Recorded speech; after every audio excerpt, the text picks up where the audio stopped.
show on Netflix. Is it fair to judge an African artist or professional by how polished their English is? Want you to stay tuned for that. Na bila kusahau, tapokea mziki toka DJ wetu machachari mleta habari DJ OmoshFaya, na tutadunda kule viwanjani na Micah jezi yake nambari 7 mgongoni akituletea habari za michezo. So moja kwa moja toka Kilimanjaro Studios ni mimi mtangazaji na mwanahabari wako mpendwa Ali Badawy. Wengi wananiita mteule, kule kwetu niite mjukuu wa Masai, because I'm Kenyan by blood, American by design, Masai by choice. Sichagui, sikagui na sibagui. Karibuni. Now, let's talk politics. Now, this hour in news and politics, we are having a conversation about political hate speech in the Kenyan diaspora. Have we become a mirror reflection of the toxicity that has dominated politics back home in Kenya? We want you to stay tuned for that and more. And I'm your news and politics anchor Ali Badawy. It's Friday the 25th of March, and we are coming to you live from Kilimanjaro Studios outside Washington, D.C. Please remember to subscribe to our One Mic Show YouTube channel and to follow us on Instagram at One Mic Show. Now on panel with me tonight is Mr. One Micah Makawa. We have our resident DJ OmoshFaya. Now Ruth and Micah are also on set tonight. And our super producer is none other than Mubelo Bandio. And without much further ado, we are gonna get started with the show right away because we have tons to cover. Now, research has shown that humans tend to have stronger reactions towards negative emotions. Now, Kenyan politics, like many other nations, has in the last several years been driven by emotion. Politicians have gotten bolder and more graphic in attacks against the opposition, and the attacks have now filtered down to supporters and has led to the extremes of physical violence and even death.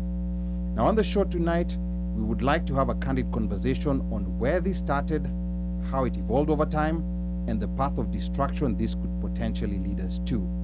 And before we get started, I just want to highlight an example of political hate speech from a Kenyan living in the US.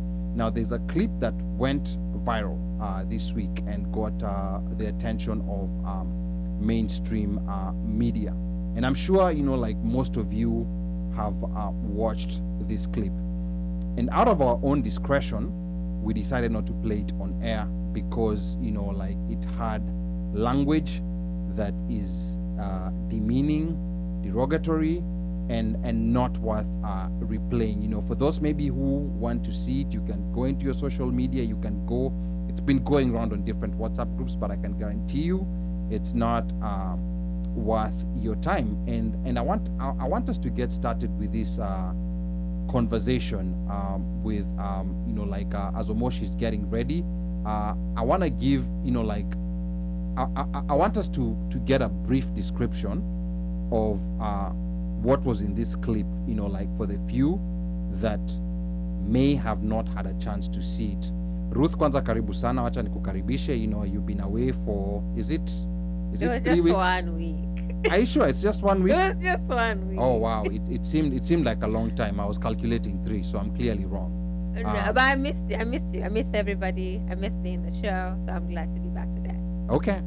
We are glad to have you back. I'm sure the listeners missed you. Now, did you have a chance to watch the videos that I'm talking about? I had the unfortunate chance of watching it, and I could not finish. Okay, so I want you to briefly just describe, not necessarily use the same words that he used, in a very clean way. Try to sanitize what he said for the viewers who did not have a chance to see it. What was going on in that video? Oh my goodness.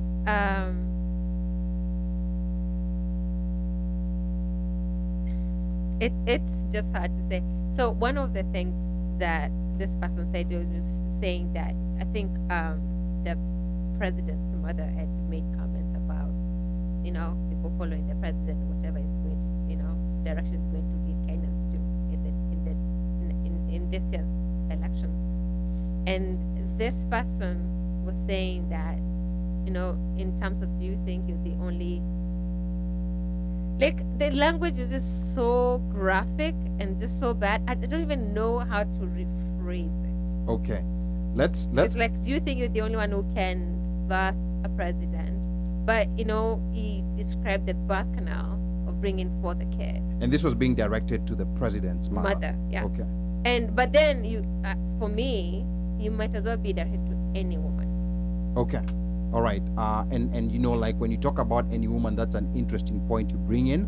We're gonna have that conversation of what if this had been directed to just it was someone directed else. to any woman. Yeah, but I'm saying if it was specifically directed to, you know, like a Mama-mboga or a Mama-fua, you know, like I'm sure they get this. who was not known. Can I get into this? Okay. No, go to. Aya, Micah, salimia wageni pia wageni wamekumiss, and then talk to us kidogo about what you saw on that video, and just try to give a brief description to those maybe who did not have a chance to see it. Micah.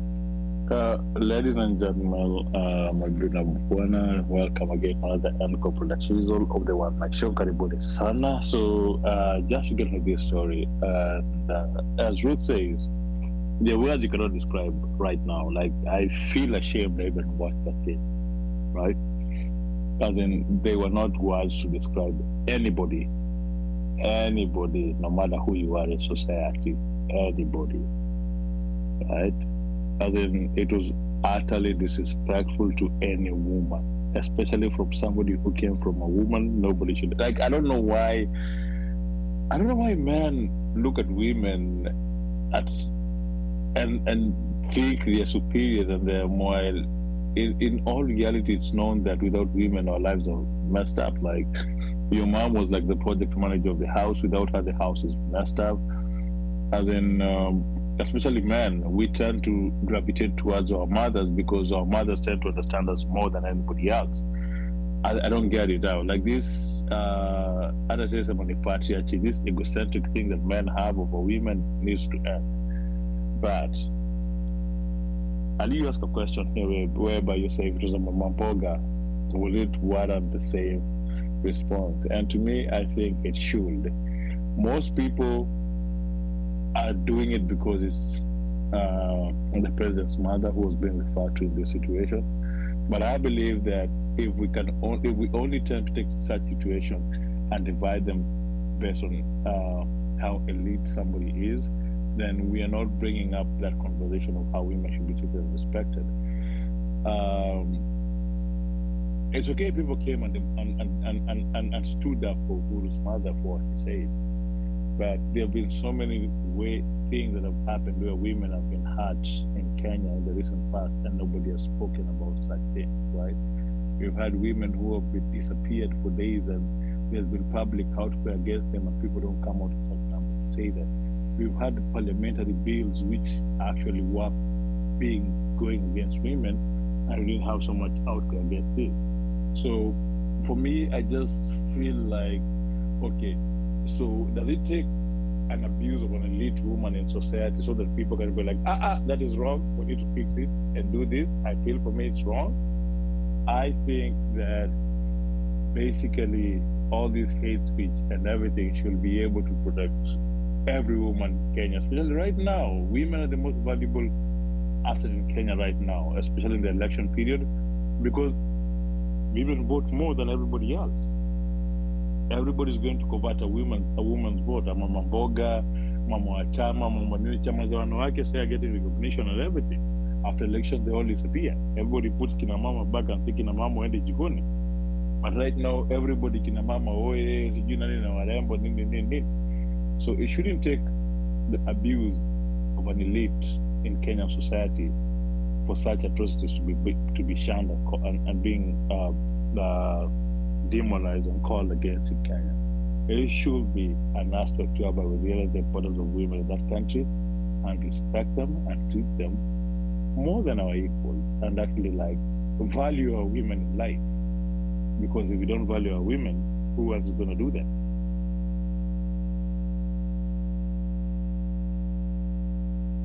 Okay, asante sana Micah, and we do apologize for the buzzing sound. You know, it's being sorted out. You know, again, we're talking about hate speech, and this is just following, you know, like a video that went viral out in the diaspora this week, and we are trying to see, you know, like what leads to this kind of behavior, and we're trying to figure out, you know, like what's best, how best we can sort this out. Now, just to continue from where Micah left off. Now, this gentleman is a self-confessed supporter of presidential candidate William Ruto. You know, he was seen receiving the deputy president at DC's Dallas airport on his recent visit. But in defense of the deputy president and his coalition, this guy was also a Baba supporter in the 2017 election. So this is not a thing of this side or that side. Now, I want to bring this in on the conversation again. Now, before the show, we kind of had, we had a mini debate on whether to play this clip or not. And the consensus was that we should not play this clip. And I just want to know, from the panel here, from Omosh, for example, why is it that you think it was an emphatic no, from all of us in the crew that this clip should not be played? What was your thought process, when it comes to, whether or not we should play this clip? OmoshFaya. My thought process behind it would be that by us actually playing that particular clip, we would actually be endorsing what was said by the gentleman. And that's why we're actually advising folks to, go and check it out on your own on the back end, and then you could kind of, come to a conclusion basically on it. But as well as us being, we all came here through mothers. And basically, this was a plain outright attack on women, mothers, as well as on UK himself. So really, the person who should have been attacked should have been UK, even though his mom was speaking on behalf of, and it was a suggestion. It was not a go out, go forth and multiply type of, like an order was given. She's like, hey, again, I'm weighing in and this is my opinion. And then he just went all out. So again, for us as a show, for me as a person, it's not something that I would want. Like, I would not want my mom to be addressed in that manner. And you always hear of people doing things that they are out of character because a loved one has been mentioned, affected, touched. And the reactions that come out of that normally are negative, so for me, that's where my stance was like, by us even bringing this up at this point, it's newsworthy, but to me, honestly, I think we're even spending too much energy on it, but it's something that we should discuss because he's not the only person who does things like this. He's just a microcosm. There's a whole entire blanket of it that's going to occur, and if we think this is bad, hatujaona kitu. This is just the beginning. Okay, asante sana Omosh, and you're listening to the One Mic Show again. We're going to take a quick 5-minute break to sort that buzzing sound. We want you to stay tuned, and as you're staying tuned, we also want you to think about, at what point did things change where political bile from both politicians and supporters became normalized. We want you to think about that. We're going to take a quick 5-minute break, and we are going to be right back as we play some music and we sort that buzzing sound so that you can get good quality. So please, in the meantime, type in, give us your comments, let us know what you think, and we'll be right back.